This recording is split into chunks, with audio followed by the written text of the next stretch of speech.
And welcome to the Hero Power Rastakhan Rumble card class review.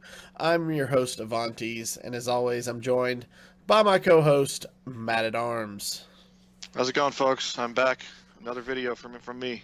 Yay! That's what they want to see. They don't want to Exactly. see us. They want to see you. So, if you guys are patrons, then you know Matt just released a video the other day with Zeroshio where they covered the Mage, the Paladin, and Druid Druid. classes. So those are out there now. This will be the second or third video, depending on release schedule, covering the other 6 classes. So today, Matt and I are going to be talking Hunter, Warlock, and Warrior with you guys. So I guess without further ado, we should jump right into what they're here for, and that is the card review. So we're going to start today with the Hunter class. I personally am really excited about this. I'm looking forward to a lot of the Hunter cards. This Hunter is getting a new hero card in this expansion, which, as you can see, is Zul Jin. He's a 10 mana, gain 5 armor, battle cry, cast all spells you've played this game. Targets are chosen randomly. So, Matt, we'll start with you. What's your take on Zul Jin? I think Zul'jin is really cool. I think the effect is phenomenal, and it's sort of like a Yogg, but it's a more controlled Yogg, where you kind of feed him and feed him the spells. I think where he lives is like in a Secret Hunter or even in a Spell Hunter, where you can get all the value, where you are just running your game plan, and then you get extra value on turn 10 with this guy. And especially in a Secret Hunter where, you know, you are kind of a little more aggressive, you don't lose that 2 damage hero power, except the fact that you can control where it goes.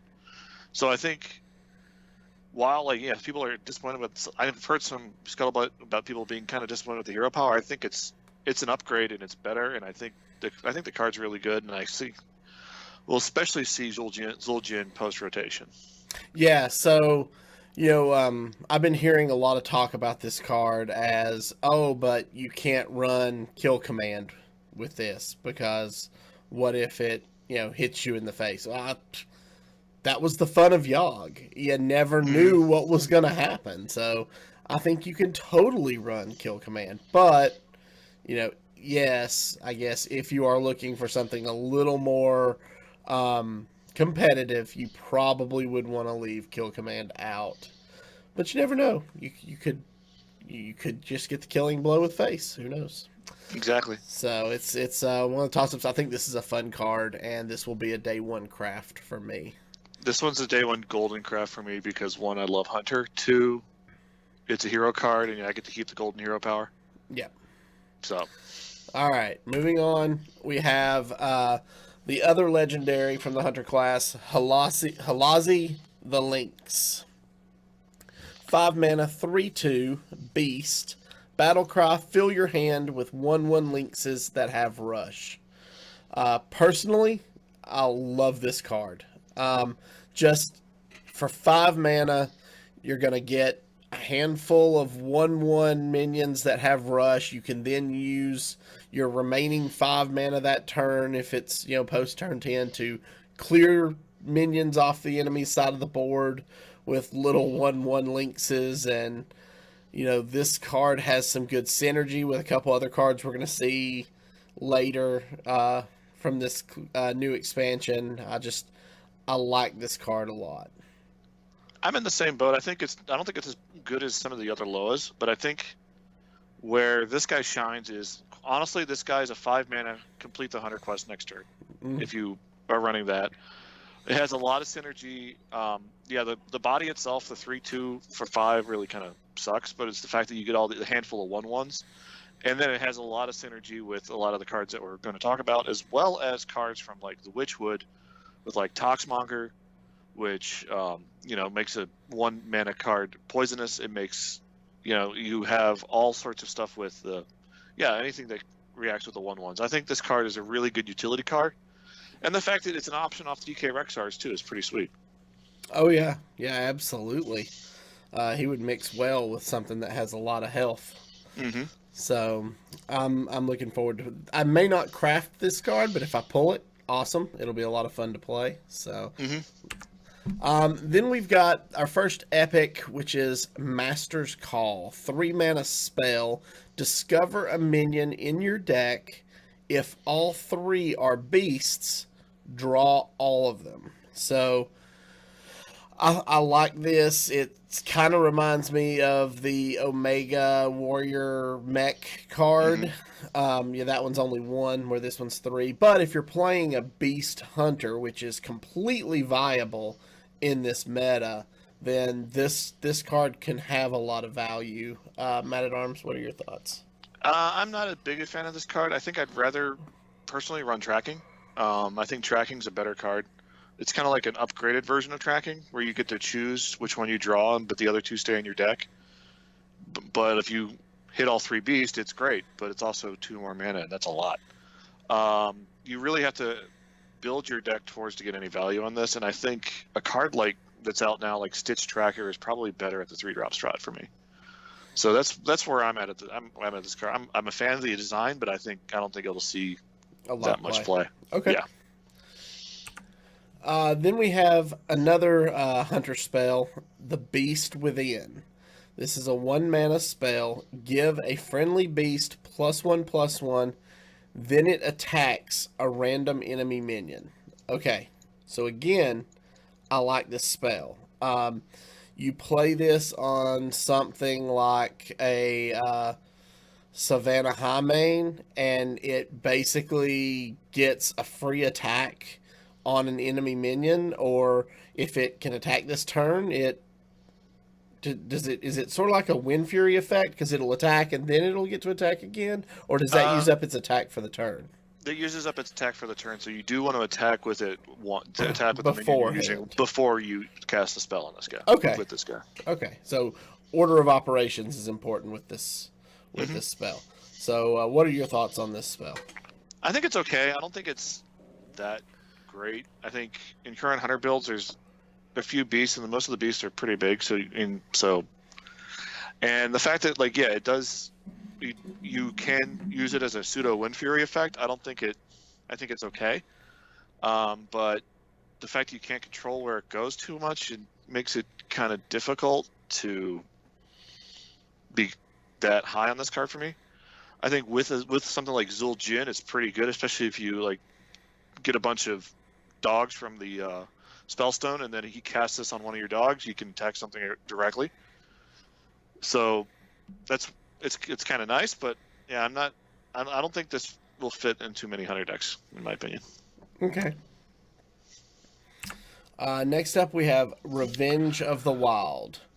Now, this is a card that has been getting quite a bit of talk on whether or not it's going to be good. I'm pretty sure I rated this card pretty high.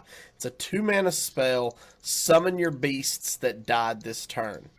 So, at 2 mana, there's a lot of things you can do with this. You can, if your opponent has a big board, you can unleash the hounds, run everything in, Revenge of the Wild, do it again, and you're only at 5 mana for the turn. So, I mean, there's possibilities of being able to clear big boards with 1/1s using this card. But this does require a combo piece. I mean, you can't just do this on your own. But I don't know. I like it. I think it's good design. I think this card will see play. What about you, Matt?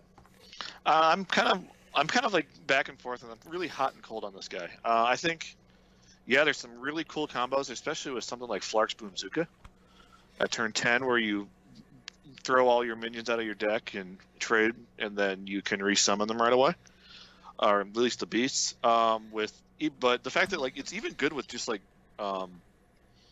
Animal Companion, where you can roll for Huffer, trade with your Huffer, and then resummon the Huffer at 5 for 2 more mana, turn 5, and you can go face or trade again with the hover. I think it's, like you said, it's a really cool utility card. I think you kind of need to work your deck around it. I mean, it does kind of fit in Cube Hunter, but not really. So I think it's an interesting design. I think it's a really cool card. I'm not sure where it fits though. Okay. Moving on, we have the Blood Scalp Strategist. 3 mana, 2/4. If you have a weapon equipped, discover a spell. So, Matt, I'll let you start this time. This is a card I was really down on until I saw the weapon that we were getting, and it improved my rating a little bit. But it's also a 3-drop in Hunter, and 3-drop in Hunter is probably the most congested card slot in the class. I think there's some thought to this. You can discover a really cool spell. You can probably discover a secret, because there's a good amount of secrets as well. But I think that's what's kind of holding the card back, is the fact that it has a lot to compete with at that 3-drop slot right now. Yeah, I agree. 3 mana, 2/4 is just okay base stat line. So I wasn't real high on this. I do really like the fact, because Hunter has some really good, decent weapons. So I could see it being used from that point of view. But as you said, the number of spells that are available in Hunter, not even counting the mass number of traps, there's just so much variety on what it could be that I just think it waters it down too much. It waters the pool down too much to make this a main deck viable card. But I think this, you'll probably need to reevaluate our scores on this card after rotation, after something like Bear Shark leaves, especially. Yeah, I could probably see this taking Bear Shark's place after rotation. But right now, as you said, that 3 spot's just so congested. I just don't see it being played right now. So, all right, moving along, we have the Hunter Spirit, Spirit of the Lynx. 3 mana, 0/3, stealth for 1 turn. Whenever you summon a beast, give it +1/+1. So, this card, I think, personally, is really strong. I'm really big on the spirits in this set in general. I love that they kind of went with this central theme of them all being 0/3s with stealth and then some sort of an effect. I like the way it plays, and this one, again, it played in conjunction with something like Unleash the Hounds or Halazi the Lynx, where you have all the 1/1s that you can just drop and make 2/2s that rush or charge. I think is just a really great utility late game killer combo that Hunter can definitely make the most of. Yeah, I think I'm kind of agree with you there. I think if you're building a kind of a beast centric small beast deck, like they're kind of going towards like the 1/1 chart, like rushing beast that they're the Hunter quest, basically. Yeah, the Hunter. Yeah, kind of. If you're going for like something like that, I think this card is really spectacular. Again, it's competing for the 3-drop spot with everything else in Hunter, which it's the design spot. It's like, okay, if something's pretty good, we're gonna put it there. So I think this actually does have some ability, and I think giving a +1/+1 to a 1/1 creature or a 2/1 is pretty significant. So yeah, I can see that. All right, moving along, we have the Baited Arrow. So this is a common from the Hunter class. It's a 5 mana, deal 3 damage, overkill, summon a 5/5 Devilsaur. So, fun story. I actually played this card yesterday during the pre-release.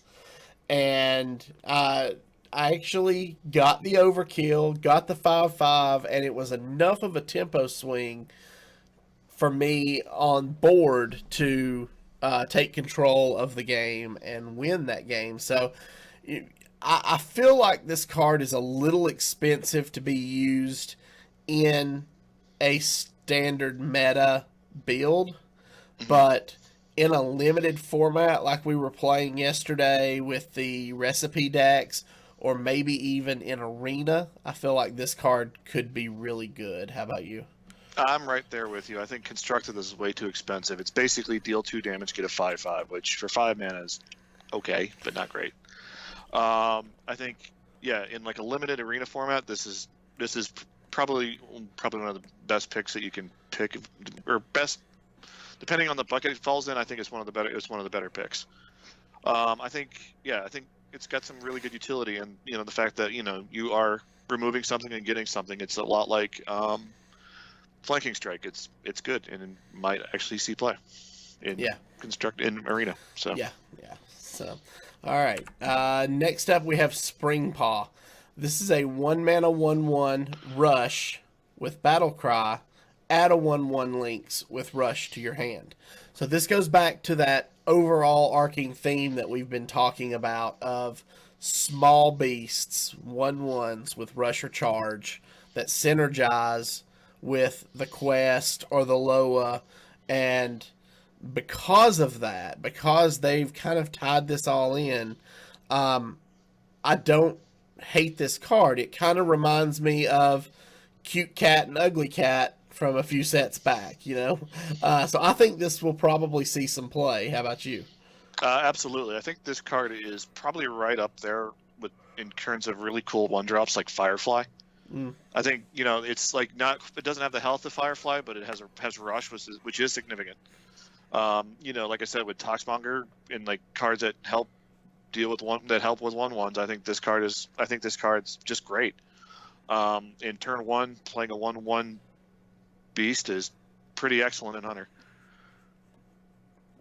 Yep.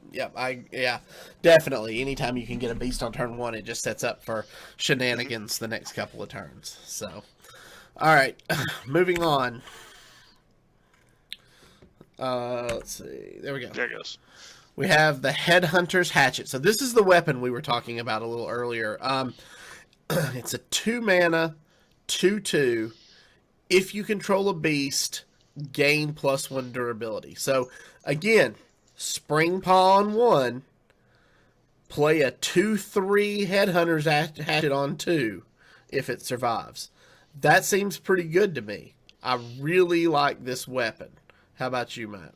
I think this weapon's phenomenal. Like, I think the Hunter has always been looking for replacements for Glaive Zuka, and Glaive Zuka was the best Hunter weapon ever printed.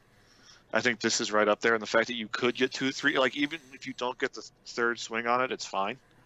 Like even if you're like but in a deck you're playing turn 1 Dire Maul, turn 1 Spring Paw, you're playing this into that. I think it's beautiful. So I think this definitely goes into a Secret Hunter, like slots right in. I think and the fact that you're probably going to run this and Candle Shot for a while, I think this card's phenomenal. Yeah. All right, I'm looking forward to playing with this going forward. I can't wait. Gosh, I'm so excited for this expansion. All right. Me too. So that moves us into the Warlock class. So our first legendary here is Hyreek the Bat. It's an 8-mana 1/1. Battlecry, fill your board with copies of this minion. So during the first live stream, we saw them talking this card up because it was one of the first cards they revealed in that live stream. And they were talking about all the ways you could buff this minion and then play out multiple copies of it as like a 3/3 or a 5/5 or something like that. I just feel like you would have to build the entire deck specifically around buffing this one minion, and then it would just be too easy to wipe the board. I just don't feel like at 8 mana this card has the sustainability needed to be a central card that you build a deck around. I agree 100%. I think this card has the Bolivar problem, which is, if you remember GVG's Bolivar, the fact that if you top deck it, it's just bad. Like, seriously, it's like, okay, if you're top decking and you just drop a bunch of 7/1/1s on the board, it's still not worth the 8 mana. I think, that there's some support for it, but the fact that like some of the support doesn't even like target beasts, it just targets demons. I think I'm not a fan of this card at all. Yeah, I'm not a fan of this either. But the next legendary, High Priestess Jeklik, is a 4-mana 3/4 with taunt and lifesteal. When you discard this, add 2 copies to your hand.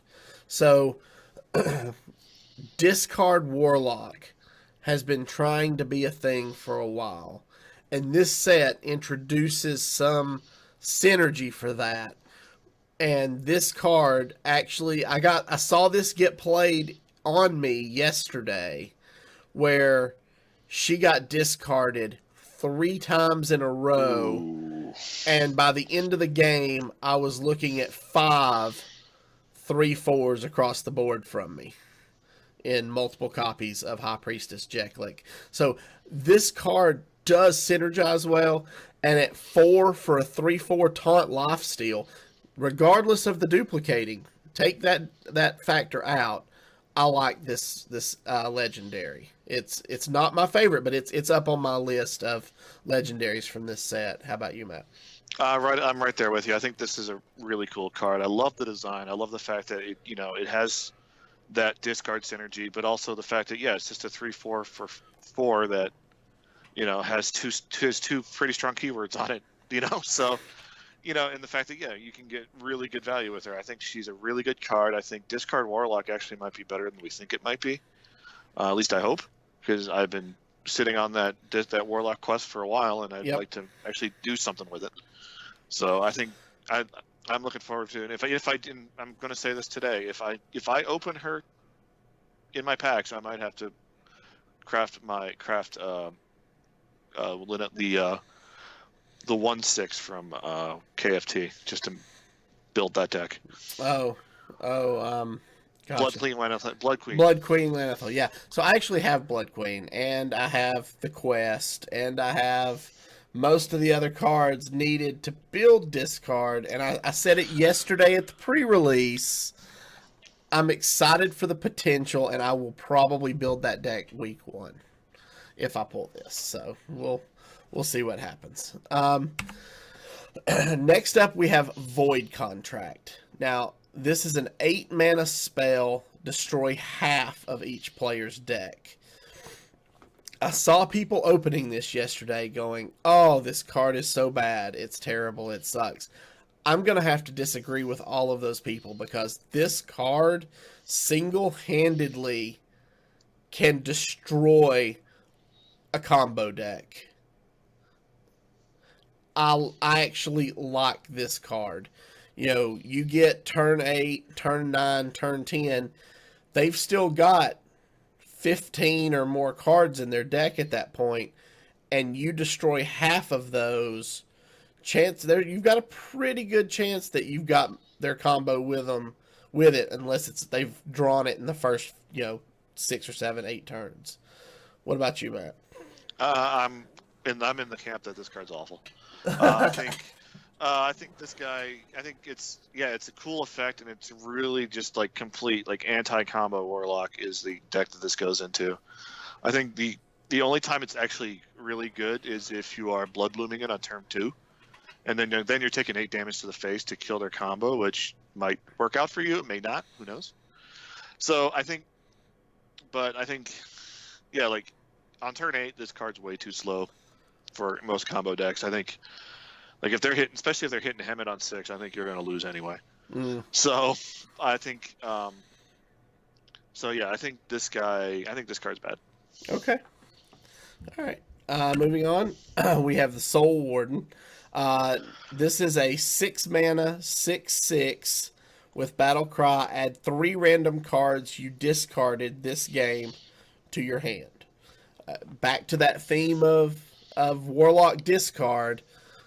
A 6-mana 6/6 is a good base stat anyway, but getting back cards that you discarded. Oh, I need to play a card, but I'm gonna act. What if I accidentally discard my 5/7 charge? Doomguard. Doomguard. Yeah, what happens if I accidentally discard my Doomguard? Well, now you have a chance to get it back. I like this card. I like it a lot. I think it's going to see play quite a bit. I'm there right there with you. I think if discard is a deck, I think this card is key to that deck, and I think just 6 mana, 6/6, possibly draw 3 is probably just good enough.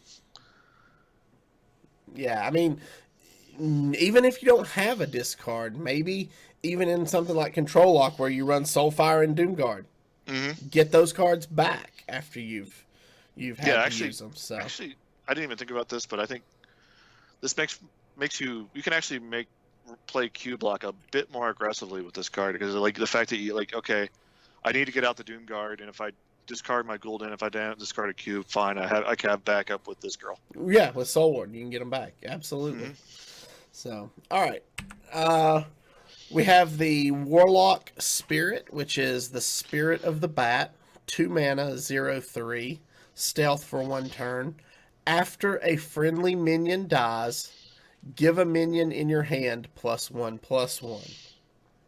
So, we were talking about the Hunter Spirit and how, it buffs the beasts as they come into play. I feel like this one's not quite as strong because it's a random minion in your hand.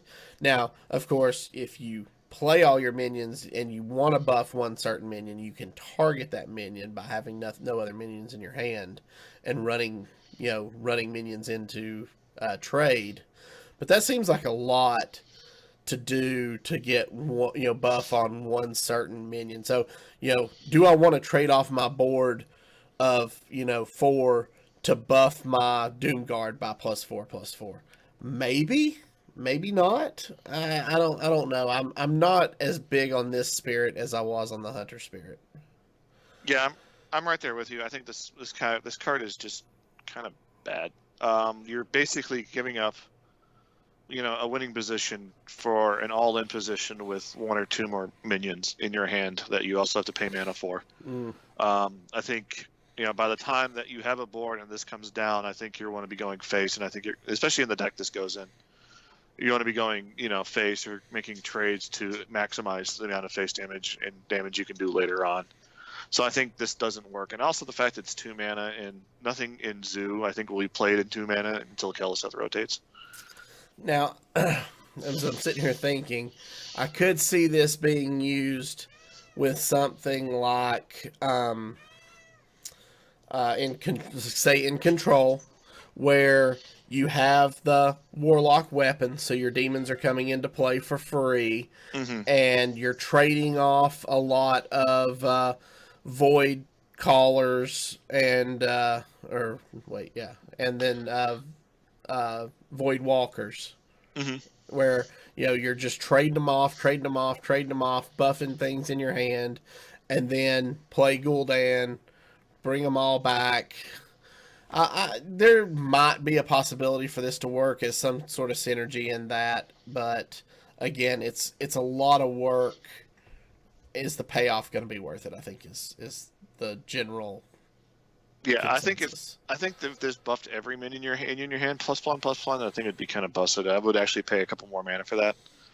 But I think like individual minions that you're not sure which one it's going to hit, and if you're not sure which one where the buffs are going, and you're also trading in and losing board, I don't think it's good. Okay, moving on. We have Shriek. This is a 1 mana spell. Discard your lowest card. Deal 2 damage to all minions. I like this a lot. It's a 1 mana, 1 damage less version of Hellfire. But it forces you to discard your lowest card. Again, discard synergy, Soul Warden synergy. I think it works. How about you?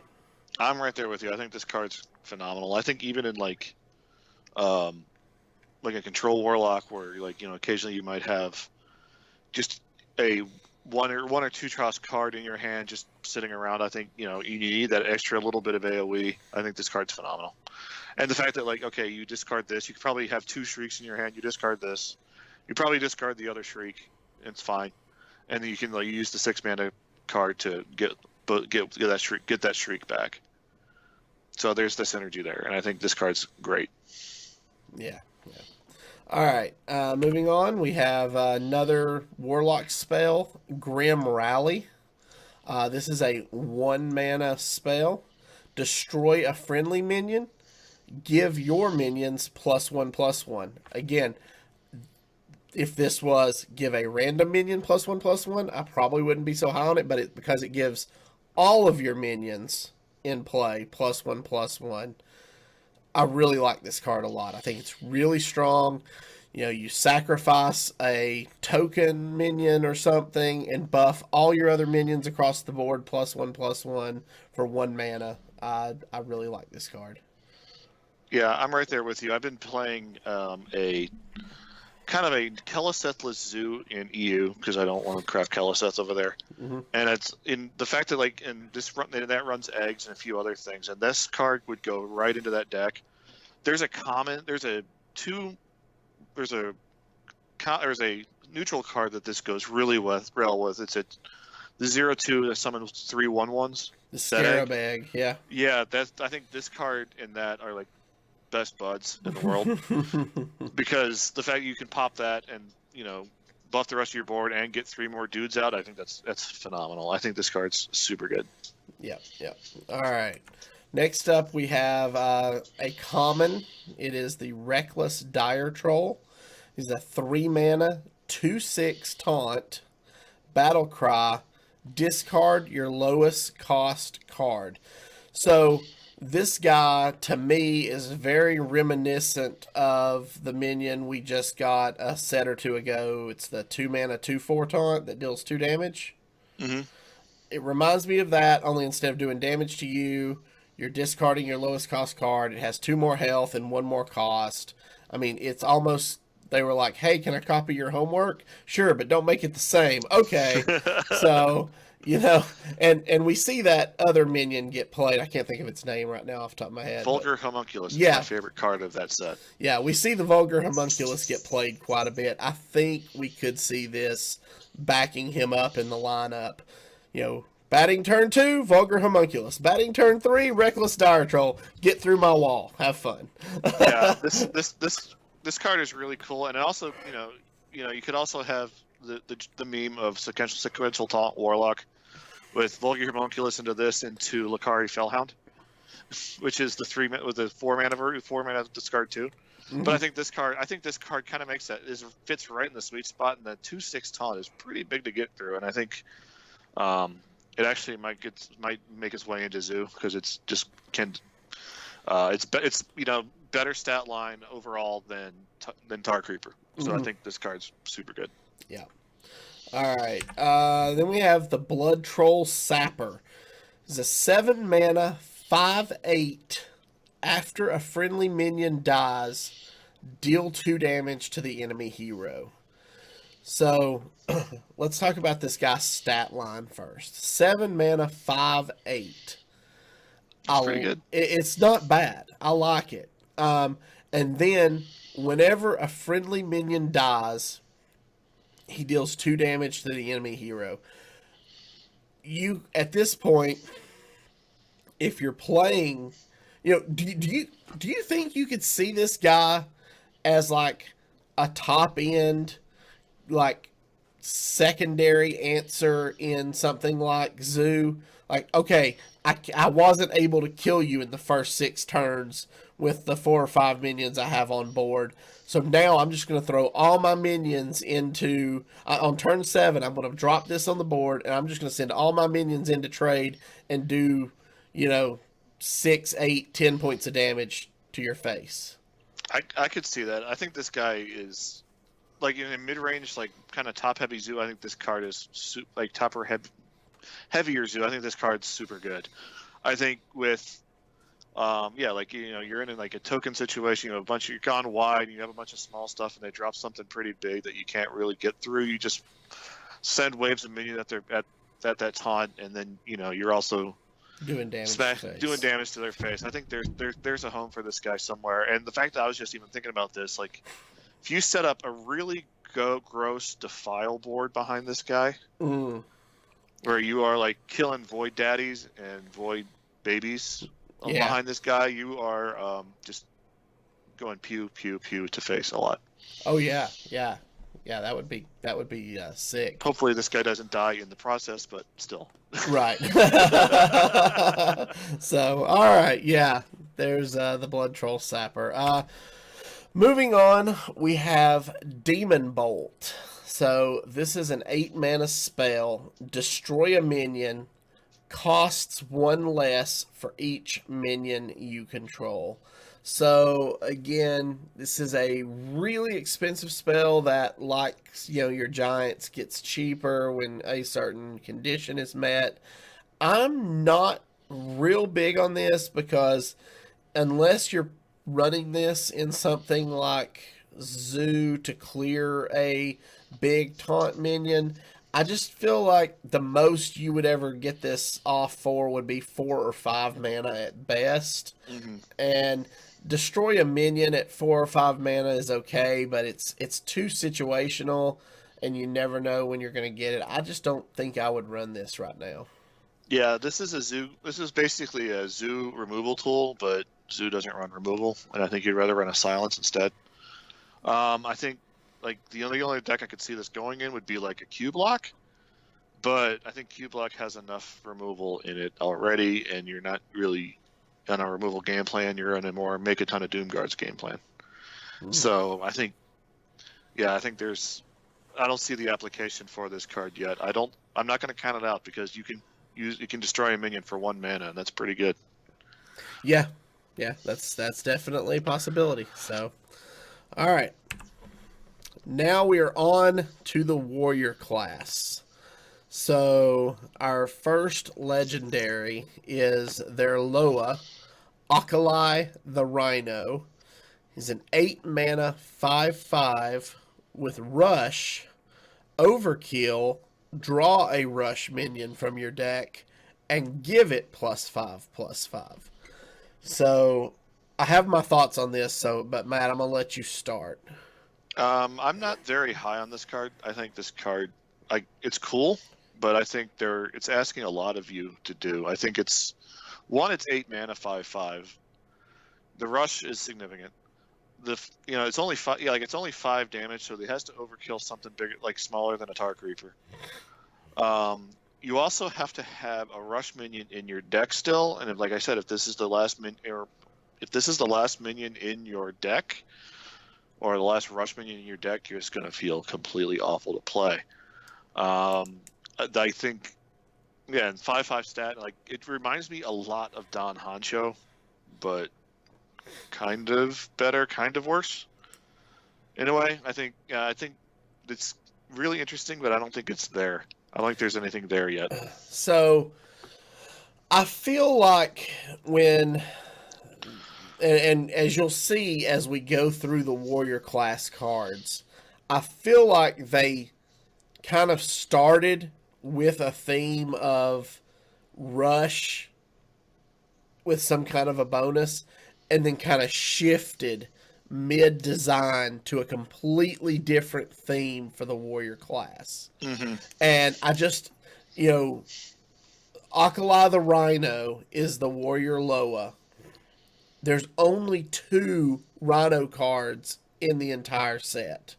So I really feel like they kind of missed the mark on this. And I think going forward, maybe after the next set or the set after that, we could see this guy get some serious playing time.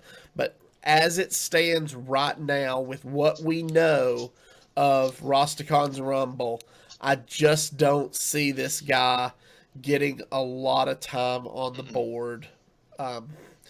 Going forward, like I said, I think he could see significant play. But as far as Rush goes right now, if he's the last card in your deck, he's pretty much terrible at that point. So I'm not a fan. All right, moving on, we have War Master Voon. He's a 4-mana, 4/3 legendary minion. Battle cry, copy all dragons in your hand. So here's what I was talking about. It feeling like they just completely switched themes during design. You've got one legendary that focuses on rush. You've got a second legendary that copies all dragons in your hand. If you're building out the Rhino theme, why not copy all rhinos in your hand or something like that, and really get into that? So I'm not complaining, because my favorite archetype going back to early Hearthstone has been Dragon Warrior. And the fact that we may see it again makes this an early craft for me if I don't pull it. I'm really looking forward to seeing what this card can do in a Dragon Warrior meta. What about you, Matt? I think this card's really good. I think not the old Dragon Warrior is more like a tempo deck. I think the new one that they're kind of moving towards is a kind of a heavier mid-range deck, which is perfectly fine. I think this card is great in that deck. I think, just getting extra value even on these like mid-range dragons that they've brought in here is super good. And then, then again, you could also go pretty crazy with some of the bigger dragons offered. So I think, or that are in the game. So I think this card's super good.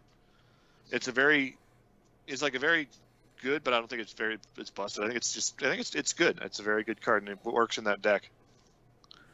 Yeah, I'm looking forward to, like I said, I'm really looking forward to seeing this archetype evolve over the next few months. That brings us to the first Warrior Epic, which is one of the first weapons that we saw in this set, and that is Sul'Thraze. It's a 6-mana, 4/4 overkill. You may attack again.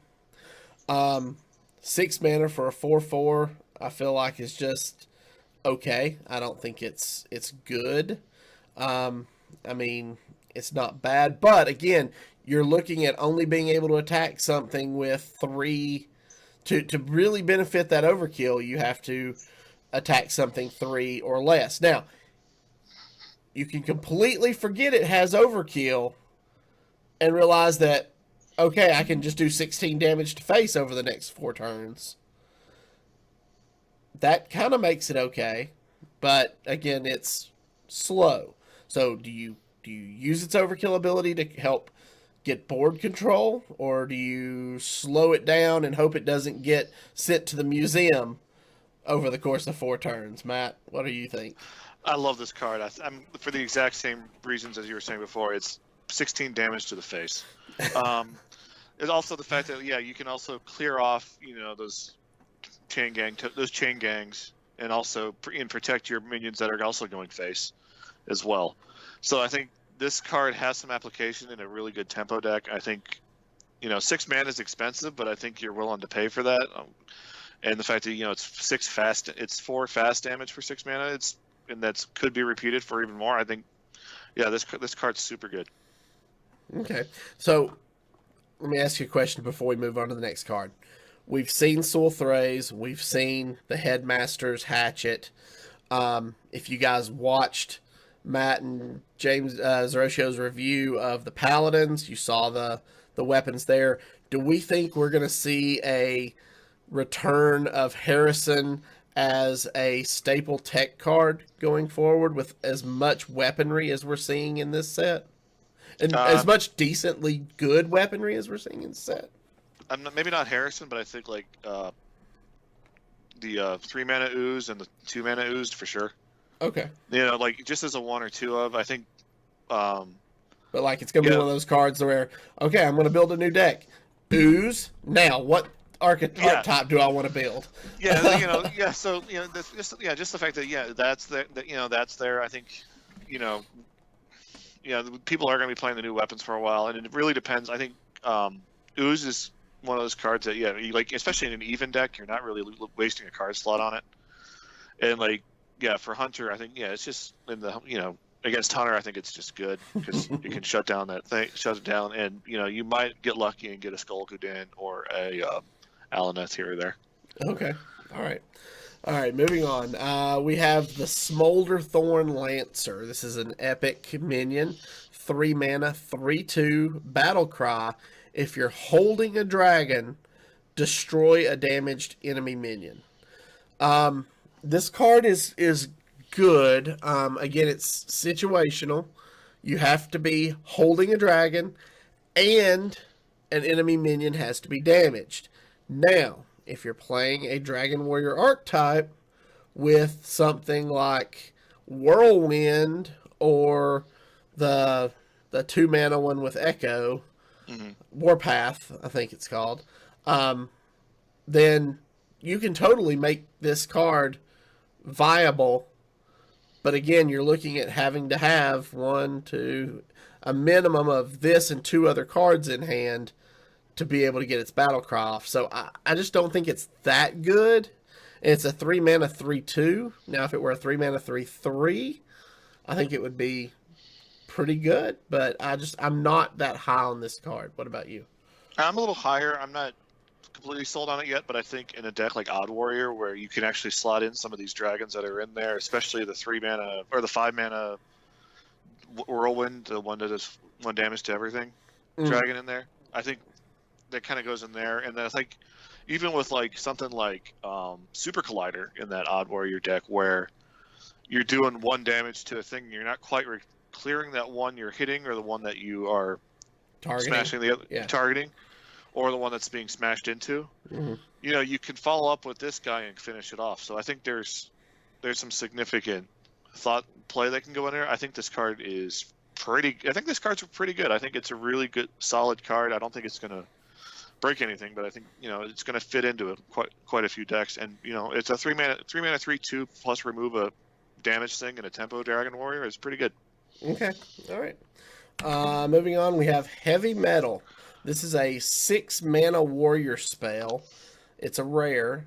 Summon a random minion with cost equal to your armor up to 10. All right, Matt, what's your take on Heavy Metal? Dust. It's bad. Okay, so we're not looking at this as another what was the minion that when it came into play summoned based on your Geosculptor? Yep. No. Yeah. I think it's like, I think if this was less than 6 mana, I think it'd be a lot better. But the fact that it's like, it's 6 mana, and it's like, and then like it's even more. It's like in a regular good cards warrior, I don't think it's good enough.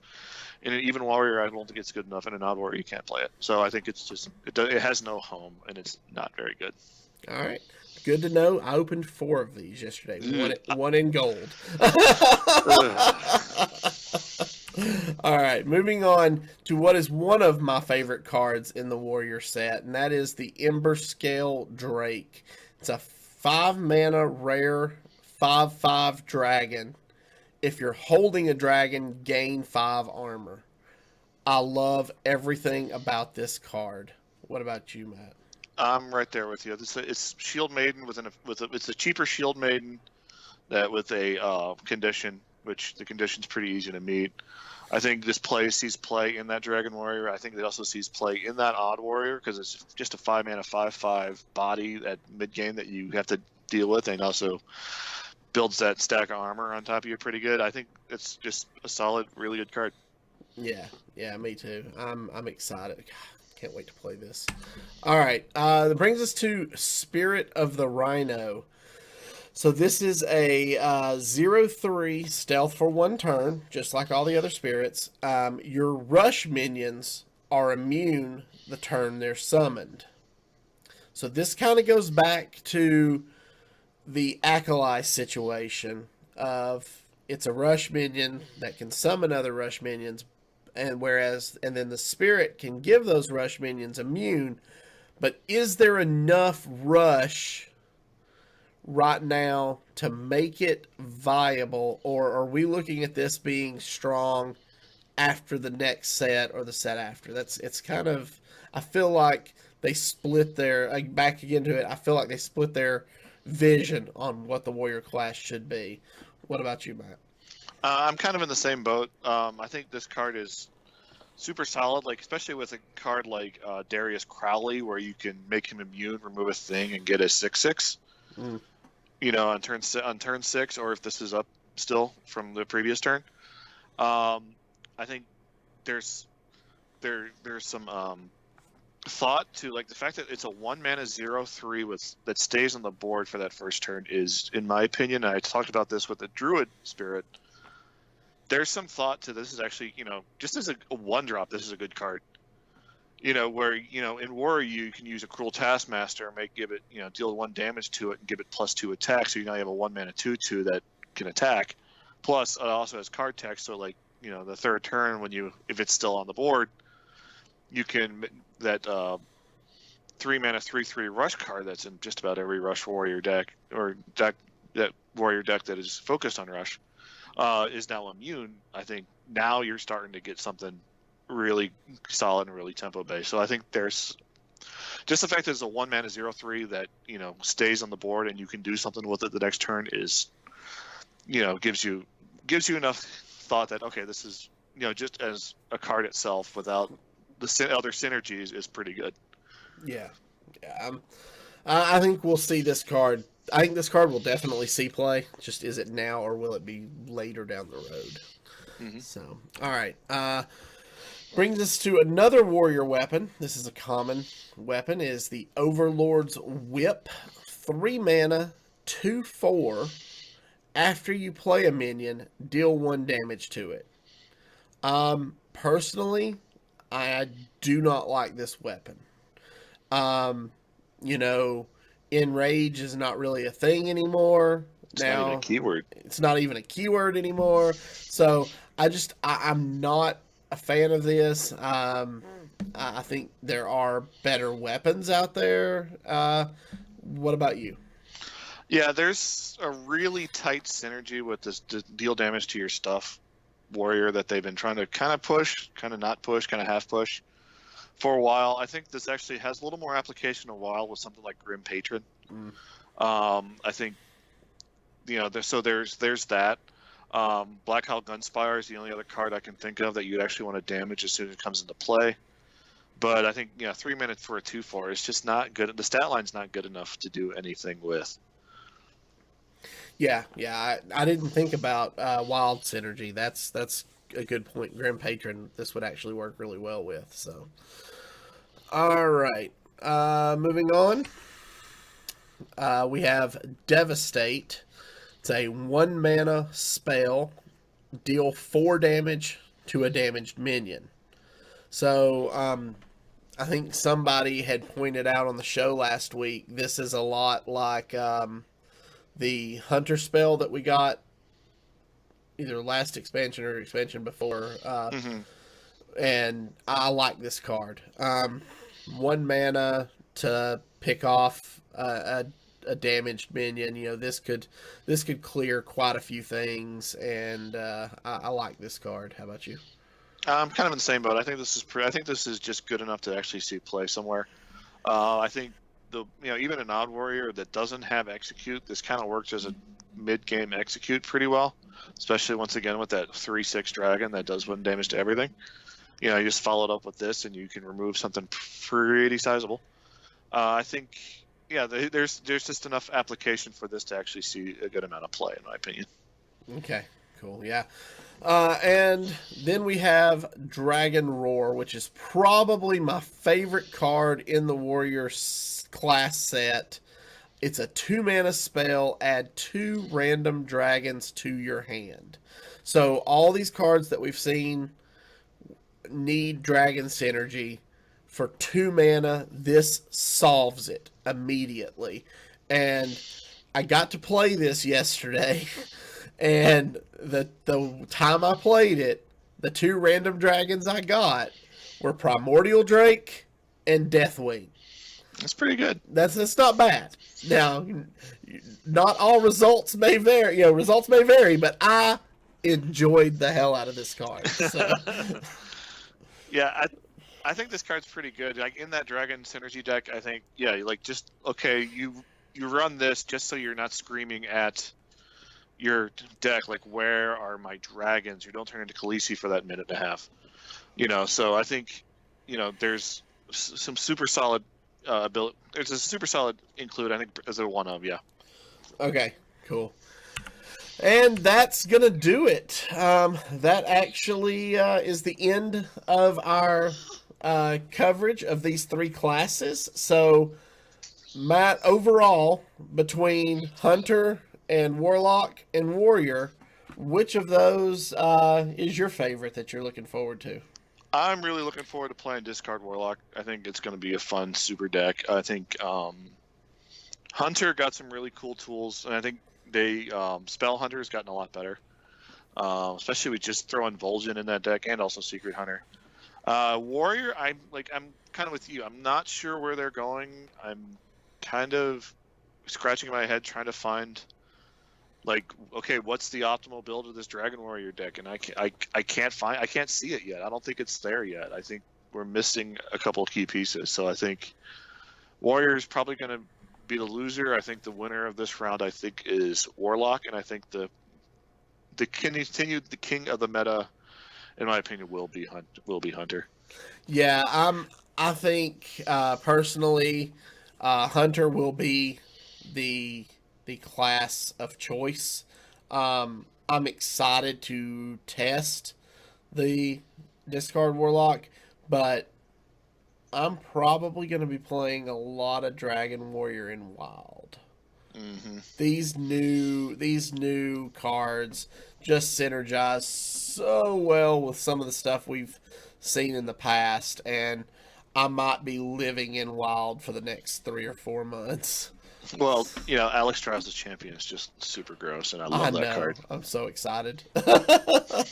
So, all right, guys, that's going to do it for us. You've got one more class video coming. That will be Versika and Zerotio talking about Priest and what is it? Priest, Shaman, and I want to say Rogue. Priest, Shaman, and Rogue. Yep. So they will be bringing that to you shortly, probably right after this video goes up. And guys, if you're a patron and you're watching this video now, thank you so much. Your support has helped us to be able to continue to do the things we want to do with the show and bring you videos like this. And it just means so much to us that you guys stick with us and are fans of the show, and we just love you all for it. So, all right, until then, I'm Avanties. I'm Mattatarms, and have a great night. We'll see you later.